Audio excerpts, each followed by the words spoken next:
अलैंगिक प्रजनन यानी एसेक्सुअल रिप्रोडक्शन केवल एक ही जनक, एक ही पेरेंट द्वारा नए बच्चे या संतान को जन्म देने की प्रक्रिया है। इसके विपरीत लैंगिक प्रजनन सेक्सुअल रिप्रोडक्शन वो है जहां संतान को जन्म देने के लिए दो जनक चाहिए, एक नर और एक मादा। जैसे मनुष्यों में एक नर और एक मादा मिलकर बच्चों को जन्म देते हैं।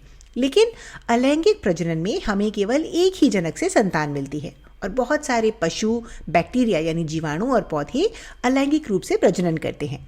चलिए सबसे पहले अलैंगिक प्रजनन के प्रकारों के बारे में बात करते हैं। अलैंगिक प्रजनन को मोटे तौर पर 5 प्रकारों में बांटा जा सकता है और अभी इन सब नामों की चिंता मत करिए क्योंकि हम इन सब के बारे में विस्तार से बात करना चाहते हैं और एक ही वीडियो में ऐसा करना संभव नहीं है। तो इसलिए इस विशेष वीडियो में हम केवल एक प्रकार पर बात करेंगे जिसे विखंडन या फिशन कहते हैं। तो चलिए देखते हैं कि विखंडन वास्तव में क्या होता है।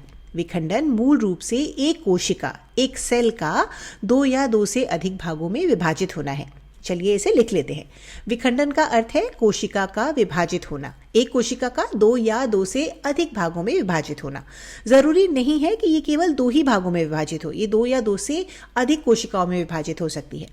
अब आप कह सकते हैं कि ये तो सिर्फ कोशिका विभाजन है ना, हम इसे प्रजनन विधि क्यों कह रहे हैं?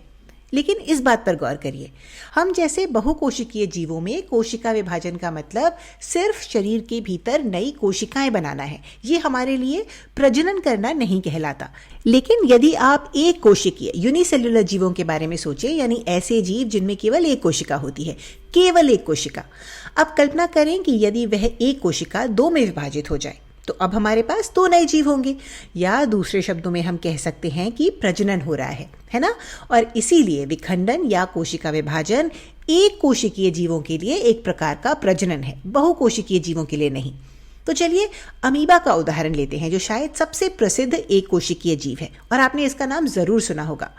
तो जब अमीबा परिपक्व हो जाता है, जिसका मतलब ये है कि जब वह प्रजनन के लिए तैयार होता है, तो हम उसमें कुछ बदलाव होते हुए देखेंगे। सबसे पहले हम देखेंगे कि इसका केंद्रक, इसका न्यूक्लियस इस तरह लंबा होने लगता है। अंदर डीएनए की प्रतिकृति यानी कॉपी बनने लगती है और जैसे जैसे समय बीतता है हम देखते हैं कि केंद्रक 2 भागों में विभाजित होने लगता है। डीएनए की कॉपी बनने के बाद केंद्रक 2 भागों में विभाजित होने लगता है, जैसा कि आप यहाँ देख सकते हैं। और अंततः यह अमीबा 2 नए अमीबा में विभाजित हो जाता है। चूंकि यहाँ केवल एक ही जनक से 2 नए अमीबा का जन्म हो रहा है, इसलिए हम इसे अलैंगिक प्रजनन की श्रेणी में रखते हैं। इसमें एक रोचक बात यह है कि अलैंगिक प्रजनन से जन्म लेने वाली संतानें अपने जनक के बिल्कुल समान, मतलब बिल्कुल आइडेंटिकल होती हैं। यानी हम संतान को जनक का क्लोन भी कह सकते हैं। ऐसा सभी प्रकार के अलैंगिक प्रजनन में होता है, ना कि केवल विखंडन में। लेकिन ऐसा क्यों होता है? तो ऐसा इसलिए है क्योंकि अगर हमारे पास केवल एक ही जनक है तो केवल उसी के डीएनए की प्रतिकृति बनती है और इसीलिए संतान का डीएनए बिल्कुल वैसा ही होता है जैसा जनक का डीएनए है, जब तक कि किसी प्रकार का उत्परिवर्तन यानी म्यूटेशन ना हो। लेकिन लैंगिक प्रजनन में डीएनए का मिश्रण होता है और इसीलिए संतानें अपने जनकों के बिल्कुल समान नहीं होती। जैसे मनुष्यों में आप अपने माता पिता के बिल्कुल समान नहीं हैं क्योंकि आप में उनके डीएनए का मिश्रण है। विखंडन के संबंध में एक और महत्वपूर्ण बात यह है कि इसमें जनक कोशिका स्वयं विभाजित होकर 2 नई संतानों को जन्म देती है। विज्ञान की भाषा में इन नई कोशिकाओं को संतति कोशिकाएं, डॉटर सेल्स कहा जाता है। जनक स्वयं 2 नई संतति कोशिकाओं के रूप में परिवर्तित हो जाता है। ठीक है, अब विखंडन कैसे होता है इसके आधार पर हम आगे विखंडन को अलग अलग प्रकारों में वर्गीकृत कर सकते हैं। तो चलिए अमीबा का ही उदाहरण लेते हैं। इस उदाहरण में हम देखते हैं कि विखंडन इस अक्ष के, इस एक्सिस के अनुदिश हो रहा है ना। ये अक्ष, हम इस अक्ष को यहाँ स्पष्ट रूप से चिन्हित कर देते हैं ताकि आप इसे बेहतर तरीके से समझ सकें। ठीक है, अब क्या यह अमीबा किसी अन्य अक्ष के अनुदिश विभाजित हो सकता है? मान लीजिए इस अक्ष के अनुदिश। तो इसका जवाब है हाँ, ये इस तरह से लंबा हो सकता था और अंत में इस तरह से भी विभाजित हो सकता था। ये भी ठीक है। यह इस अक्ष के अनुदिश भी विभाजित हो सकता था। अमीबा इस अक्ष के अनुदिश भी विभाजित हो सकता है। तो जब हम अमीबा या कुछ अन्य एक कोशिकीय जीवों की बात करते हैं तो हम ये पाते हैं कि उनमें विखंडन या कोशिका विभाजन की प्रक्रिया किसी भी अक्ष के अनुदिश हो सकती है। तो ये विखंडन का एक प्रकार है। इसे अनियमित यानी इर्रेगुलर विखंडन कहते हैं। ऐसा विखंडन जो किसी भी अक्ष के अनुदिश हो सकता है। लेकिन कुछ अन्य एक कोशिकीय जीवों में हम पाएंगे कि विखंडन एक निश्चित अक्ष के अनुदिश ही हो सकता है। चलिए इसका भी एक उदाहरण लेते हैं। अब जिस जीव के बारे में हम बात करने जा रहे हैं उसे लीशमैनिया कहा जाता है। आप देख सकते हैं कि इसमें एक चाबुक, एक विप जैसी संरचना होती है। अगर आप सोच रहे हैं कि चाबुक क्या होती है, तो चाबुक वह चमड़े की चीज़ है जिसे आप जब मारते हैं तो वह सटाक जैसी आवाज़ करती है। तो लीशमैनिया एक ऐसा जीव है जिसमें ऐसी संरचना होती है।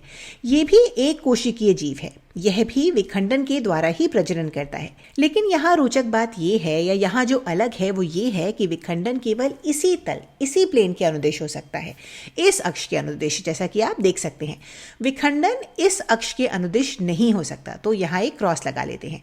ये इस या किसी भी अन्य अक्ष के अनुदिश नहीं हो सकता। विखंडन केवल इसी अक्ष के अनुदिश हो सकता है। अब इससे पहले कि हम आपको बताएं कि ऐसा क्यों होता है, क्यों ना आप वीडियो को यहाँ पॉज करें और एक बार खुद से इसका कारण सोचने की कोशिश करें। तो अगर आपने ये अंदाज़ा लगाया कि इसका चाबुक से कुछ लेना देना हो सकता है, वैसे लीशमैनिया में इसे चाबुक नहीं कहा जाता, इसका तकनीकी नाम फ्लैजेलम है। तो अगर आप सोच रहे हैं कि इस अक्ष वाली बात का फ्लैजेलम से कुछ लेना देना है, तो आप बिल्कुल सही हैं। देखिए, जब यह लीशमैनिया विभाजित होता है तो उसे इस फ्लैजेलम की भी एक प्रतिकृति बनानी होती है ना? और ये तभी हो सकता है जब विभाजन इस अक्ष के अनुदिश हो। जरा सोचिए, अगर विभाजन इस अक्ष के अनुदिश होता तो हमें इस फ्लैजेलम की प्रतिकृति नहीं मिलती, क्योंकि वो तो यहाँ ऊपर है। और इसीलिए इसमें, इस विशेष मामले में विखंडन केवल एक निश्चित अक्ष के अनुदिश ही होता है। तो इस उदाहरण से हमें पता चलता है कि विखंडन या तो किसी भी अक्ष के अनुदिश हो सकता है, या फिर वह एक विशिष्ट और निश्चित अक्ष तक सीमित हो सकता है। ठीक है, अब आप देख सकते हैं कि इन दोनों मामलों में भले ही विखंडन यहाँ अनियमित रूप से हो रहा है और यहाँ एक निश्चित अक्ष के अनुदिश हो रहा है, लेकिन दोनों में एक समानता है। और वो समानता ये है कि इन दोनों स्थितियों में ठीक दो नई संतानें बन रही हैं। ये दो नई संतानों में विभाजित हो रहे हैं, है ना? दूसरी ओर कुछ ऐसे एक कोशिकीय जीव भी होते हैं जो अधिक संख्या में संतानों में विभाजित हो सकते हैं। चलिए आपको इसका भी एक उदाहरण देते हैं। इसका उदाहरण प्लाज्मोडियम है। जब प्लाज्मोडियम प्रजनन की प्रक्रिया शुरू करता है तो आप देखेंगे कि यह एक ही समय में 2 से अधिक संतति कोशिकाओं में बंट जाता है। जैसा कि यहाँ उदाहरण के लिए 5 भाग दिखाए गए हैं। प्लाज्मोडियम के पास 2 से अधिक संतानों में विभाजित होने की क्षमता होती है, जिसके फलस्वरूप अंततः 2 से अधिक प्रतियां तैयार हो जाती हैं। तो ये एक और तरीका है जिससे हम विखंडन को वर्गीकृत कर सकते हैं। हम कह सकते हैं कि विखंडन का एक प्रकार वो है जहां 2 संतानें बनती हैं। हम इसे द्विखंडन यानी बाइनरी फिशन कहते हैं। और आपको क्या लगता है हम इसे क्या कहेंगे? तो चूंकि इसमें 2 से अधिक संतानें बनती हैं, इसलिए हम इसे बहुखंडन, मल्टीपल फिशन कहते हैं, क्योंकि कई संतानें बनती हैं, इसीलिए इसे बहुखंडन कहा जाता है।